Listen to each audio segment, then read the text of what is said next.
কবছর পর দেখা হলো আমাদের। অনেক বছর, ঠিক মনে নেই। আচ্ছা, ক বছর হবে বলুন তো? 15 বছর 2 মাস 17 দিন। এ মা, দিনক্ষণ এভাবে মুখস্থ রেখেছেন? না রেখে উপায় কি বলো? এই একটা কাজ আমি বেশ পারি, মনে রাখা। আচ্ছা, আর কি কি মনে রেখেছেন? পরীক্ষা নিতে চাইছ? না না, ছি, এমনি বললাম। জানি আপনার স্মরণশক্তি বরাবর ভালো ছিল। কি ভালো স্টুডেন্ট ছিলেন, বাবা এখনো বলেন। কি বলেন মাস্টার মশাই? আমার কথা মনে আছে তার। তোমার বেনির ফিতা খুলে দিয়েছিলাম বলে তুমি সে কি বিশ্রী কান্না! অমনি তোমার বাবা কোথা থেকে লাঠি হাতে তেড়ে এলেন, সেই যে পালালাম। বিশ্রী কান্না আবার কি? আপনি বড্ড জ্বালাতেন আমায়। ঠিক করেছিল বাবা, খুব ভালো হতো ওই দিন কঘা পিঠে পড়লে। হাসছ? হাসব না বলছেন? হাসো, না করব না। আমার অপমানের কথায় তাও তো ওই সুখের হাসি দেখতে পেলাম। দেখি একটু এদিকে ফিরে হাসো তো। কেন? টোলটা কি আগের মতোই আছে? বরের নিশ্চয়ই ওখানে মন পড়ে থাকে। না, তার এত সময় কোথায়? যার সময় ছিল সে তো পালালো। তুমি কি চেয়েছিলে কেউ থাকুক? যাই কাজলদা, ছেলের স্কুল ছুটি হবে একটু বাদেই। পালাচ্ছ? আমি পালালেই দোষ? নিজে যে খুব ছেলের দোহাই দিচ্ছ। একটু বসি কোথাও, 15 মিনিট, না হয় 10 মিনিট।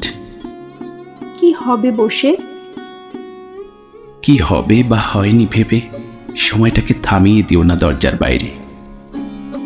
কাজলদা, কোনো কোনো সময় আমার মনে হয় আমি সেই ছোট্ট শ্রাবণী হয়ে গেছি।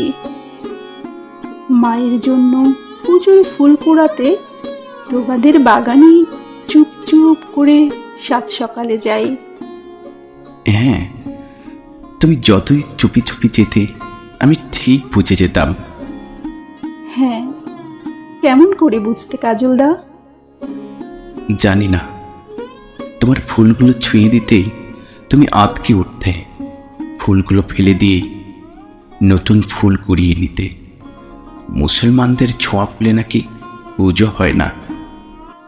কি অদ্ভুত সব নিয়ম ছিল। তবে কি জানো, আমি চাইতাম তুমি ফুল ছুঁয়ে দাও, যেন আমি আর কিছুটা সময় দেখতে পাই তোমায়। শ্রাবণী, তুমি তুমি সত্যি চাইতে? কেন বলনি? কেন? বললে কি হতো? পালিয়ে শহরের কলেজে ভর্তি হতে না?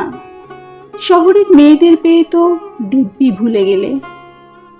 কি চাই ভালোবাসতে বুঝিনি ভাবো? বেশ করেছি বলিনি। শ্রাবণী, বলো কাজলদা। ফিরে গিয়েছিলাম, পাইনি। শাখা সিঁদুরে তোমায় দেখবার সাহস পাইনি বলে ফিরে এসেছি তোমার শ্বশুর বাড়ির সামনে থেকে। তুমি তুমি ওখানেও গিয়েছিলে? কবে? কি বার ছিল সেদিন? বুধবার? ঠিক সন্ধ্যায়? বলো, আমি ঠিক বলেছি কিনা বলো। বলো কাজলদা, প্লিজ বলো। টের পেয়েছিলে তাহলে? বারান্দায় নতুন শাড়ির পিছনে একটা অবয়ব। আমি আমি আর দাঁড়াতে পারিনি সেদিন। কাজলদা, ওটা আমিই ছিলাম। শাড়ি শুকোবার ছলে কতবার বেলকনিতে গেছি, কিন্তু ওদিন যখন হাত থেকে ওনার জন্য নেয়া পানের বাটাটা পড়ে গেল, তখন কেমন একটা শক্তি আমাকে টেনে নিয়ে এলো বেলকনিতে। আমি তোমার গন্ধ পেয়েছি বাতাসে। কাজলদা, কেন ফিরে এলে? কেন একবার দেখা করলে না? কি হতো দেখা করে? তোমার কর্তার সামনে তোমাকে ছুঁয়ে দিলে সে কি পুজোর ফুলের মতো তোমাকে ফেলে দিতেন? বলো, দিতেন? ফেলে দিলে কি করতে তুমি? আমার বুকের মধ্যে রেখে দিতাম ফেলে দেওয়া সেই ফুল। আসি কাজলদা, ছেলে একা দাঁড়িয়ে থাকবে, ভীষণ মা নেওটা হয়েছে। ভালো থেকো তুমি। চলে যাচ্ছ শ্রাবণী, উত্তর দিয়ে গেলে না? কি করতেন তোমার কর্তা? কাজলদা, তুমি কবিতা লেখো এখনো? বই বেরিয়েছে? একখানা দিও তো আমার বরের জন্য। ছুটির দুপুরে পড়ে শোনাবো তাকে, সে বড় কবিতা ভালোবাসে।